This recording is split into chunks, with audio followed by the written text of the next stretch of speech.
भारत माता शिव शक्ति अवतार। आज है 28 फरवरी 2025।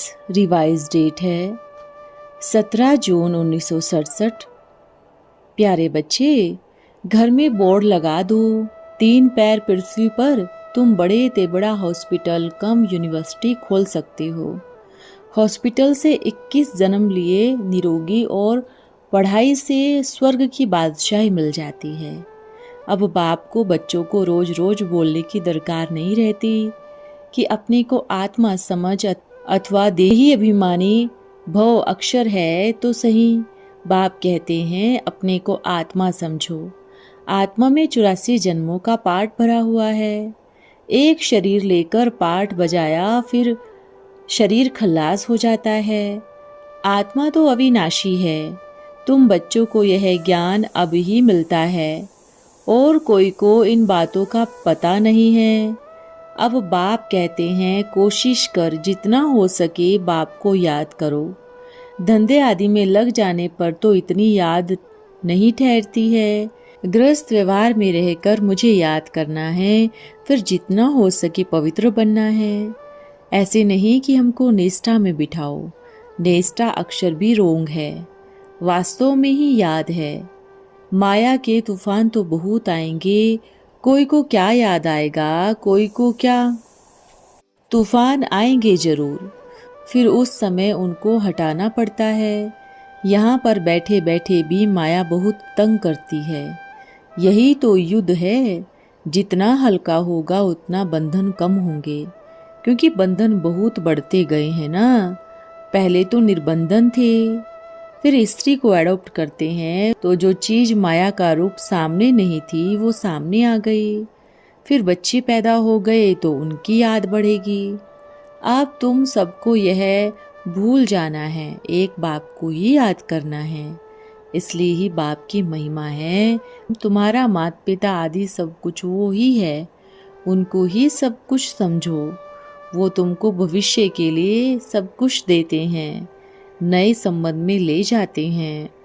संबंध तो वहाँ पर भी होगा ही ना। ऐसे तो नहीं कि कोई प्रलय हो जाती है, तुम एक शरीर छोड़ फिर दूसरा लेते हो। जो बच्चे अच्छे अच्छे हैं वो जरूर ऊंचे कुल में जन्म लेंगे। तुम तो पढ़ते ही हो भविष्य 21 जन्मों के लिए। पढ़ाई पूरी हुई और प्रारब्ध शुरू। स्कूल में भी पहले पढ़कर फिर ट्रांसफ़र होते हैं ना। तुम भी ट्रांसफ़र होने वाले हो शांति धाम के लिए, सुख धाम के लिए। इस छीछी दुनिया से छूट जाएंगे। इसका नाम ही है नरक। सतयुग को कहा जाता है स्वर्ग। यहाँ मनुष्य कितने घोर अंधेरे में हैं। धनवान जो हैं वो समझते हैं कि हमारे लिए तो यहाँ ही स्वर्ग है। स्वर्ग होता ही है नई दुनिया में। यह पुरानी दुनिया तो खत्म हो जानी है। जो कर्मातीत अवस्था वाले हैं वो कोई गर्भ में सजा थोड़ी ही खाएंगे। स्वर्ग में तो सजाएं होंगी ही नहीं।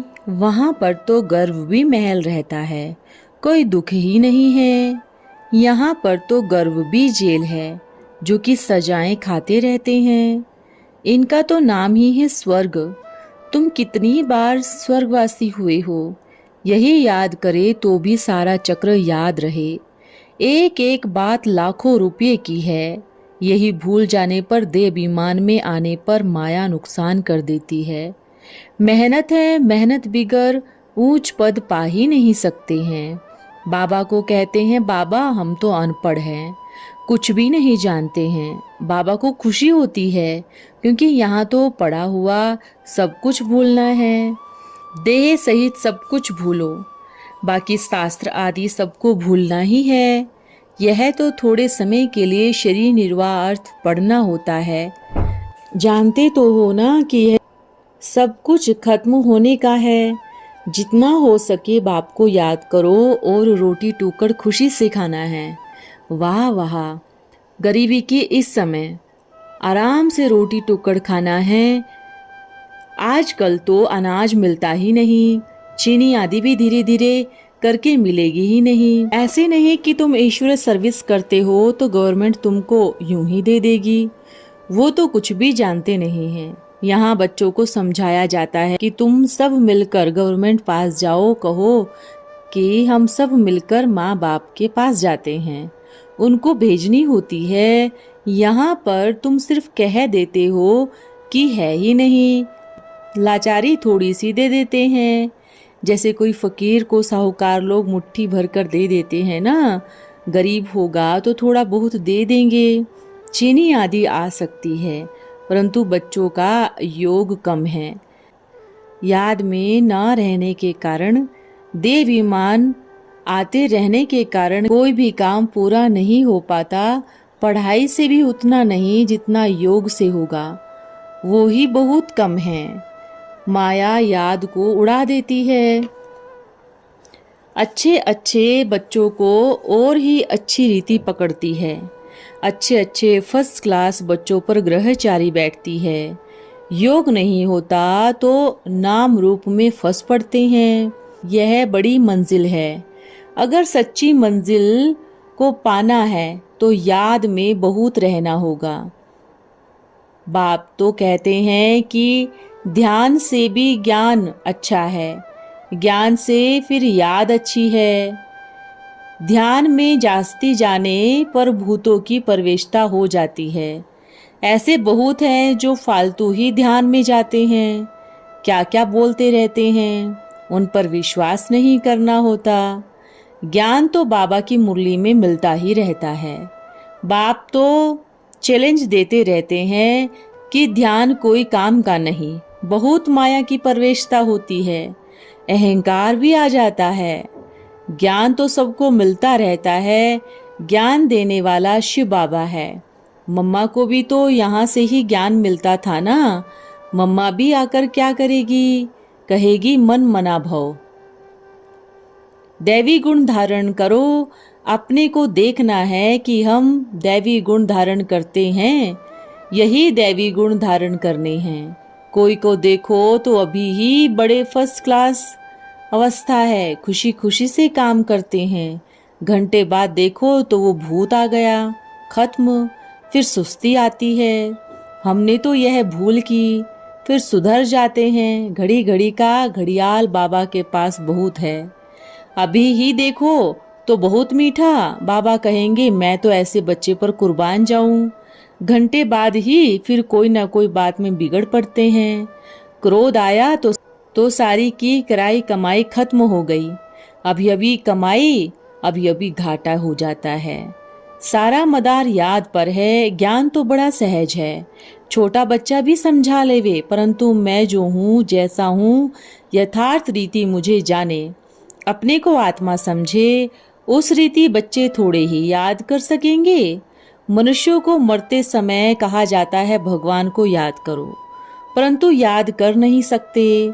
भक्ति मार्ग में कोई भी भगवान को जानते ही नहीं हैं। कोई भी ना वापस जा सकते हैं, ना विकर्म हो सकते हैं। परंपरा से ऋषि मुनि आदि कहते आते हैं कि हम नहीं जानते हैं। वो तो फिर आज की तमो प्रधान दुनिया कैसे जान सकती है। बाप कहते हैं कि यह लक्ष्मी नारायण भी नहीं जानते हैं, राजा रानी ही नहीं जानते, तो फिर प्रजा कैसे जानेगी। कोई भी नहीं जानते। अभी सिर्फ तुम बच्चे ही जानते हो। तुम्हारे में भी कोई कोई है जो यथार्थ रीति जानते हैं। कहते हैं बाबा बार बार भूल जाते हैं। बाप कहते हैं कि कहीं भी जाओ सिर्फ बाप को याद करो, बड़ी भारी कमाई है। तुम 21 जन्मों के लिए निरोगी बनते हो, ऐसे बाप को अंतर्मुखी होकर याद करना चाहिए ना। परंतु माया भुलाकर तूफान में ला देती है। इसमें अंतर्मुखी हो विचार सागर मंथन करना है। विचार सागर मंथन करने की बातें भी अभी की है। यह भी है पुरुषोत्तम बनने का युग। यह भी वंडरफुल तुम बच्चों ने देखा है कि एक ही घर में तुम समझते हो कि हम तो संगम युगी है, हार्ट फेल व बच्चा आदि कलयुगी है। कितना फर्क है। बहुत महीन बातें बाप समझाते हैं। घर में रहते हुए भी बुद्धि में यही रहे कि हम संगम युग वासी हैं। बाकी और सारे चाचा मामा काका आदि सारे कलयुगी है। वो कांटे हैं, हम तो फूल बनने के लिए पुरुषार्थ कर रहे हैं। यह है अनुभव की बात। प्रैक्टिकल में मेहनत करनी है, याद की ही मेहनत है। एक ही घर में एक हंस और दूसरा बगुला है, कोई तो फिर बड़े फर्स्ट क्लास भी होते हैं। अभी एक जोड़ी का स्वयंवर हुआ। बाबा ने तो पहली बार ही ऐसा देखा, आपस में भाकी भी नहीं पहनी। शुरू से लेकर ही कितनी हिम्मत दिखाई, कमाल है। ऐसे ही चलते रहे तो कितना ऊंच पद पाएंगे। ऐसे भी बच्चे तो है ना, कोई तो देखो विकार के लिए कितने मारते झगड़ा करते हैं। अवस्था तो वो होनी चाहिए। भाई बहन है ना तो इकट्ठे सोना ही क्या चाहिए। बाप हर प्रकार से राय देते रहते हैं। तुम जानते हो कि श्री श्री की मत से हम श्री नारायण बनते हैं। श्री माना ही श्रेष्ठ। सतयुग में ही नंबर 1 श्रेष्ठ, त्रेता में 2 डिग्री कम हो जाती है। यह ज्ञान तो बच्चों को अब मिलता है, तुम्हारे में कोई समझते ही नहीं। कोई तो यहाँ पर बैठे हुए भी झपकी खाते उबासी लेते रहते हैं। उनको तो पिछाड़ी में जाकर बैठना चाहिए। यह ईश्वरीय सभा है बच्चों की, परंतु कई ब्राह्मणी ऐसे ऐसे को भी ले आती है। यह तो बाप ने धन दिया है हमको, एक एक वर्षन लाखों रुपए का है। वेद गीता शास्त्र आदि पढ़ते पढ़ते आज कोई साहूकार थोड़े ही बन गए और ही कंगाल बने हैं। है ही भक्ति का राज्य, तो उनको देखो कितना भबका है। शास्त्र पढ़ने वाले ही दुर्गति को पाते। सिर्फ अपने पेट के लिए ही कमाई करनी होती है। सन्यासी लोग तो देखो कितनी बड़ी बड़ी फ्लैट बनाते हैं। नहीं तो सन्यासियों को भक्ति करने का हुक्म नहीं, उनका तो है ही निवृत्ति मार्ग। यह है प्रवृत्ति मार्ग। अंधश्रद्धा की भक्ति है दुर्गति मार्ग, वो है ही प्रवृत्ति मार्ग वालों के लिए। भक्ति का फल भगवान ही देते हैं तुम बच्चों को। तुम हो पवित्र प्रवृत्ति मार्ग वाले, जो ही फिर अपवित्र हुए हैं वो ही फिर पवित्र बने। सन्यासियों का धर्म ही अलग है, उनको ही तुमने गुरु बना लिया है। उनसे भला क्या मिलेगा? कुछ भी नहीं। हठ योगी क्या सिखाएंगे? कुछ ना कुछ हठ योग सिखाकर अपनी कमाई कर लेते हैं। अनेकों प्रकार की भूत विद्याएं भी है, क्या क्या निकालते हैं। यह भी कोई ज्ञान है क्या? ज्ञान मिलता ही संगम पर है। तुम कहते हो बाबा हम आए हैं आपसे सतयुग का वर्षा लेने। बाकी मनुष्य जो अपने को भगवान कहते हैं वो तो चोर हुए ना, कितने बड़े बड़े टाइटल दे देते हैं। श्री श्री 108, 16,108 की तो माला ही होती है बस, बाकी और मालाएं गाई नहीं जाती। रुद्रमाला और रुंडमाला, और तुम नंबर वार विष्णु की माला बने। इठे बच्चों को बाप बार बार समझाते हैं कि बच्चे यह सारी छीछी दुनिया है। तुम्हारा है बेहद का वैराग्य, सन्यासियों का है हद का वैराग्य। बाप कहते हैं इस दुनिया में जो तुम देखते हो वो कल होगा ही नहीं। वहां उनको पुरानी चीजें देखने की दरकार ही नहीं है। यहाँ तो पुरानी चीज का कितना मेला है। वास्तव में कोई चीज का मेला नहीं सिवाय एक बाप के। बाप कहते हैं मैं नहीं आऊं तो तुम राजाई कहाँ से लो। जिनको पता पड़ा वो ही बाप से आकर लेते हैं। इसलिए ही कोर्टों में कोई कहा जाता है। कोई भी बात में संशय नहीं आना चाहिए। भोग आदि का भी रस्म रिवाज है। इनसे ज्ञान और याद का कोई कनेक्शन नहीं है और कोई बात की तकलीफ ही नहीं। सिर्फ 2 बातें हैं, अल्फ और बे बादशाही। बस अल्फ भगवान को कहा जाता है। आंखों से भी ऐसे ही इशारा करते हैं। आत्मा इशारा करती है, भगवान कहते हैं भक्ति मार्ग में तुम मुझे याद करते हो, तुम सब मेरे आशिक हो। यह भी जानते हो कि बाबा कल्प कल्प आकर सभी मनुष्य मात्र को दुख से छुड़ाकर शांति और सुख में ले जाते हैं। तब बाबा ने कहा था कि विश्व में शांति स्थापन कैसे हो वो समझाना है। 1 सेकंड में विश्व का मालिक 21 जन्मों के लिए बनना है तो आकर समझो। घर में बोर्ड लगा दो, 3 पैर पृथ्वी पर तुम बड़े बड़े हॉस्पिटल कम यूनिवर्सिटी खोल सकते हो। हॉस्पिटल से 21 जन्म लिए निरोगी और पढ़ाई से स्वर्ग की बादशाही मिल जाती है। प्रजा भी कहेगी हम स्वर्ग का मालिक बनते हैं। आज मनुष्य खुद कहते हैं कि हमारा बाप स्वर्गवासी हुआ, तो खुद तो नरक में ही है ना। जब मरेगा तो फिर स्वर्ग में जाएगा, तब तो बड़ी सहज है। अच्छा काम करने वाले फिर तो खास कहते हैं कि यह तो बड़ा महादानी था, यह स्वर्गवासी हुआ, परंतु जाता तो कोई नहीं। नाटक पूरा होता है तो सब स्टेज पर आ जाते हैं। यह लड़ाई भी तब लगेगी जबकि यह एक्टर यहाँ आकर खड़े हुए होंगे। फिर लौटेंगे शिव की बारात, कहते हैं ना, शिव बाबा के संग सब आत्माएं जाएंगी हॉल लौट। अब 84 जन्म पूरे हुए, अब इस शरीर को छोड़ना है। जैसे सांप पुरानी खाल को छोड़ देता है, नई ले लेता है, तुम फिर नई खाल सतयुग में लेंगे। श्री कृष्ण कितना सुंदर है, कितनी उनमें कशिश है, फर्स्ट क्लास खाल है उनकी, ऐसे ही हम भी लेंगे। कहते हो ना हमें कृष्ण जैसा बच्चा मिले, कृष्ण जैसा पति चाहिए, तो फिर पुरुषार्थ भी पूरा करना है। अच्छा, ओम नमः शिवाय। आज का वरदान है महान आत्मा भव। क्या आप बच्चे स्वयं को महान आत्मा समझते हो?